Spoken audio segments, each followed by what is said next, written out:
जय हिंद साथियों। मैं शुभम गुप्ता आपके अपने यूट्यूब परिवार पीएससी विद शुभम पर हार्दिक अभिनंदन करता हूं। तो कैसे हैं मित्र आप सभी? आशा है आप सभी अच्छे होंगे, स्वस्थ होंगे और अपनी तैयारी में व्यस्त होंगे।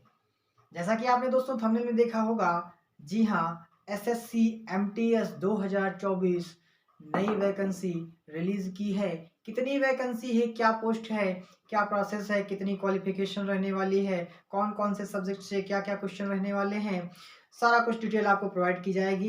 बस आप लोगों से विनम्र निवेदन है, वीडियो के दोस्तों अंत तक बने रहेंगे। बिना किसी देरी के आइए बात कर लेते हैं कौन सी वैकेंसी है, कितने पद हैं, क्या प्रोसेस रहने वाला है, पूरी डिटेल आप देख लीजिए। सबसे पहले भैया हम बात कर लेते हैं, सबसे पहले अगर हम बात कर लेते हैं टोटल पोस्ट की, टोटल पोस्ट की, तो टोटल पोस्ट आपकी यहाँ पर 5000 प्लस रहने वाली है। आप सभी को पता है दोस्तों कि आप सभी को पता है एसएससी जो वैकेंसी देता है वो ज़्यादा लेवल पे ही देता है। एसएससी एमटीएस जब भी वैकेंसी आती हैं थोड़ी आपकी एक्स्ट्रा जरूर आती हैं, इसलिए आपके पास बहुत ही सुनहरा अवसर है दोस्तों, आपके पास बहुत ही सुनहरा अवसर है। आप लोग फॉर्म अप्लाई जरूर करिएगा, पूरा प्रोसेस आप लोग देख लीजिए। 5000 प्लस वैकेंसी आने वाली हैं। आवेदन शुल्क क्या रहने वाला है, सबसे पहले हम बात कर लेते हैं आवेदन शुल्क की। तो जो जनरल ओबीसी और ईडब्ल्यूएस हैं, जनरल ओबीसी ईडब्ल्यूएस के लिए मात्र आपका पिछला जैसे पड़ता था आपका 100 रुपये, उतना ही आपका शुल्क लिया जाएगा। पिछली बार भी जो वैकेंसीज आई थी एमटीएस की उसमें भी आपको मात्र 100 रुपये का शुल्क देना पड़ा था। ठीक है मित्रों, अदर के लिए आपको 0 रुपये शुल्क देना है। जो अदर कैटेगरी में आते हैं इसके अतिरिक्त उनको भैया 0 रुपये पे करना है। आय सीमा की अगर हम बात कर लें, एज लिमिट की, एज भैया पुराना एसएससी जैसे रखता था उसी हिसाब से कोई बदलाव नहीं किया गया है। इसमें एज लिमिट में कोई बदलाव नहीं किया गया है। जिस प्रकार से एज लिमिट रखी जाती थी उसी प्रकार से इसमें एज रखी गई है, अर्थात आपकी 18 से 25 रहेगी। किसके लिए? जनरल वालों के लिए। ओबीसी को आपका 3 वर्ष का और एससी एसटी को 5 वर्ष का रिलैक्सेशन दिया जाता है। आप सभी को पहले से पता है, इसमें बताने जैसी कोई बात नहीं है मित्रों, इसमें बताने जैसी कोई बात नहीं है मित्र, इसमें आप सभी को पहले से पता है। शैक्षिक योग्यता भी आपको बता दें हम, शैक्षिक योग्यता मित्र आपकी मात्र 10th रहने वाली है। शैक्षिक योग्यता मात्र आपकी 10th रहने वाली है। 2 वैकेंसी हैं, एमटीएस और हवलदार 2 वैकेंसी हैं।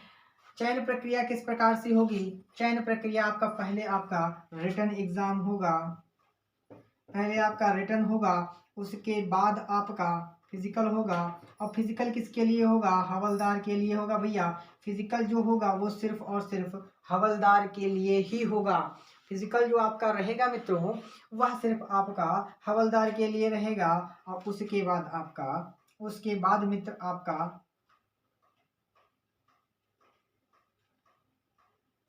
देखिए, अगर आप पहले पहले यहाँ हम बात कर लेते हैं, अगर आपने रिटन एग्जाम पास कर लिया, फिजिकल उसके बाद आपने पास कर लिया, तो आप मान लीजिए आपका चयन निर्धारित रूप से हो जाएगा, उसमें आपको कोई संदेह या डाउट नहीं रहेगा। बात कर लेते हैं अगर हम इसके सिलेबस की, पेपर पैटर्न कैसा रहने वाला है, पेपर कैसा आएगा, कितने नंबर का कौन सा पेपर आएगा, कौन सा सब्जेक्ट क्या रहेगा, तो आपको हम बता दें दोस्तों, एसएससी एमटीएस जो वैकेंसी दी है इस बार, उसमें आपके पहले पार्ट में जो पेपर होगा उसमें आपके 2 सब्जेक्ट रहेंगे। 40 क्वेश्चन रहते हैं दोस्तों, आपके 40 क्वेश्चन रहते हैं और एक क्वेश्चन 3 नंबर का होता है।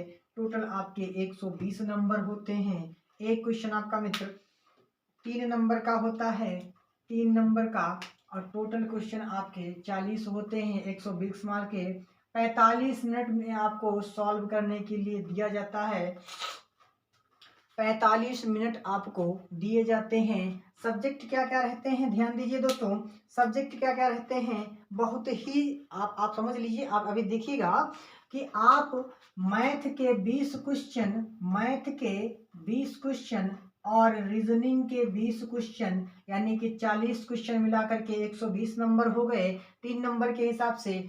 अब बात समझिए, आपको लाने कितने अनिवार्य हैं, सिर्फ आपको पास करना अनिवार्य है। पास करने का मतलब भैया, पास करना अनिवार्य का मतलब है आपका कि आपको मिनिमम नंबर 30% जनरल को लाने हैं, 25% ओबीसी को, और SC ST है उसको 20% ही नंबर लाने हैं।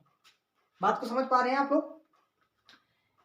आपको सिर्फ इन 2 सब्जेक्ट्स में पास होना है। 120 में से मात्र आपको 30% जनरल वालों को, 25% ओबीसी वालों को और SC ST को 20% मार्क्स ही लाने हैं मित्र। तो आपको के लिए बहुत ही सुनहरा अवसर है, आप लोग इस वैकेंसी को जरूर देखिएगा। अभी जब इसका ऑफिशियल नोटिफिकेशन नहीं जारी हुआ है मित्र, 7 मई से यह फॉर्म स्टार्ट हो जाएंगे। 7 मई से यह फॉर्म स्टार्ट हो जाएंगे फिल होना। जब इसका ऑफिशियल नोटिफिकेशन आएगा, संपूर्ण डिटेल आपको प्रोवाइड की जाएगी इसी चैनल पर मित्रों। बस आप लोगों से विनम्र निवेदन है कि जिन भी भाई बहनों ने हमारे चैनल को सब्सक्राइब नहीं किया है, आप लोग सब्सक्राइब नहीं किए कोई बात नहीं है, मगर जो जानकारी आपको प्रोवाइड की जा रही है वह आपको मिलनी चाहिए किसी भी लेवल से, ठीक है। चलिए बात कर लेते हैं। अगर हम पार्ट 2 की, फर्स्ट में अगर आपने क्वालिफाई कर लिया है, पार्ट 2 आपका किस प्रकार से रहेगा। 50 क्वेश्चन आपके रहते हैं मित्र। 50 क्वेश्चन, 3 मार्क्स का एक क्वेश्चन होता है। 150 नंबर के हो जाते हैं आपके 50 क्वेश्चन। 45 मिनट इसकी भी समय सीमा होती है। आप 45 मिनट में इसको सॉल्व करना होता है आपको।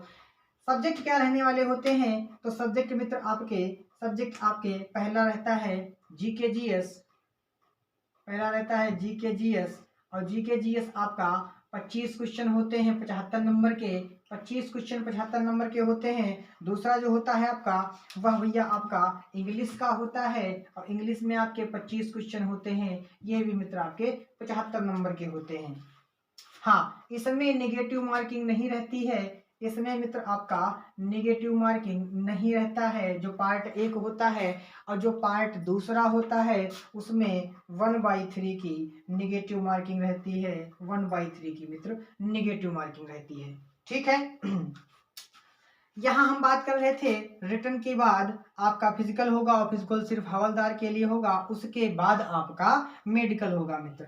उसके बाद आपका मेडिकल होगा, और मेडिकल में आपका चयन होने के बाद आपका ज्वाइनिंग लेटर आपको प्राप्त हो जाएगा। अच्छा, फिजिकल जो होगा हवलदार के लिए, उसमें क्या क्या रहता है ये आप ध्यान दीजिए।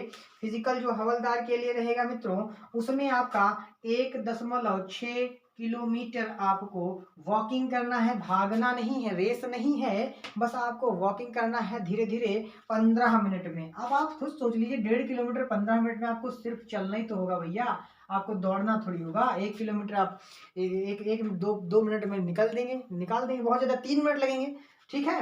अच्छा, ये किसके लिए है, ये मेल के लिए है, ठीक है। फीमेल जो रहेंगी उनके लिए और थोड़ा सा रिलैक्सेशन है। उनके लिए भैया 1 किलोमीटर ही रेंज है, और उसमें भी 20 मिनट का टाइम दिया गया है फीमेल के लिए। हाइट की अगर हम बात कर लें तो जो मेल कैंडिडेट हैं उनके लिए 157, और जो फीमेल कैंडिडेट हैं उनके लिए 152 सेंटीमीटर की रिक्वायर्ड यहाँ पर दी गई है। वर्क क्या रहता है आप सभी लोग जानते हैं, किंतु जो नए विद्यार्थी हैं उनको हम बता दें। देखिए, जो SSC MTS या हवलदार होते हैं, देखिए MTS जो होते हैं, जैसे जो भी राज्य सरकार या केंद्र सरकार के कर्मचारी या दफ्तर हैं, वहाँ पे जो फाइलिंग या जो है डेटा एंट्री का काम करते हैं, वे कर्मचारी MTS के थ्रू रखे जाते हैं। SSC MTS उनको चयनित करती है। तो उनका काम ये होता है कि इस ऑफिस से वहाँ पर उस ऑफिस को फाइल ले जानी है, या इस प्रकार का कोई भी डॉक्यूमेंट जो है इस ऑफिस से उस ऑफिस या इस दफ्तर से उस दफ्तर को ले जाना है, ठीक है। इसी प्रकार से आपको काम दिया जाता है। इसका नोटिफिकेशन मित्रों अभी ऑफिशियल जारी नहीं हुआ है। हम आपको बता दें, ऑफिशियल नोटिफिकेशन जब आपका जारी हो जाएगा, फॉर्म फिलिंग होने लगेगी, हम आपको बेहतर इसके बारे में और डिटेल में आपको बताने का प्रयास करेंगे। आज की वीडियो मित्रों आपको कैसी लगी, उम्मीद है आपको आपके लिए यूजफुल होगी। इससे संबंधित अगर आपको कोई और जानकारी चाहिए तो आप कमेंट के माध्यम से मित्र पूछ सकते हैं। SSC MTS में लगभग 5000 प्लस पदों का चयन होने वाला है। तो आप लोग भैया जिनकी मिनिमम तैयारी है, क्योंकि आपके पास कोई टारगेट नहीं है, आप समझ लीजिए कि 10th क्वालिफिकेशन में आपको इतनी कम मेहनत में इतनी अच्छी पोस्ट मिल रही है, संभव नहीं है मित्रों। वर्तमान समय में कंपटीशन लेवल बहुत हाई लेवल पे है। आप लोग बहुत बड़ी-बड़ी जो भी बच्चे बहुत हाईएस्ट वैकेंसीज़ की तैयारी कर रहे हैं, उनके लिए बहुत सुनहरा अवसर है। आप पढ़ते रहिए, उसके साथ में फॉर्म अप्लाई कर दीजिए, आपका चयन हो जाए, आप ज्वाइनिंग कर लीजिए, उसके साथ में पढ़ते रहिए। आप हमारी शुभकामनाएँ आप सभी के साथ हैं। मित्रों मिलते हैं अगली वैकेंसी के साथ, तब तक के लिए आप सभी से आज्ञा लेते हैं। जय हिंद, जय भारत। आप सभी खुश रहें, मुस्कुराते रहें। धन्यवाद।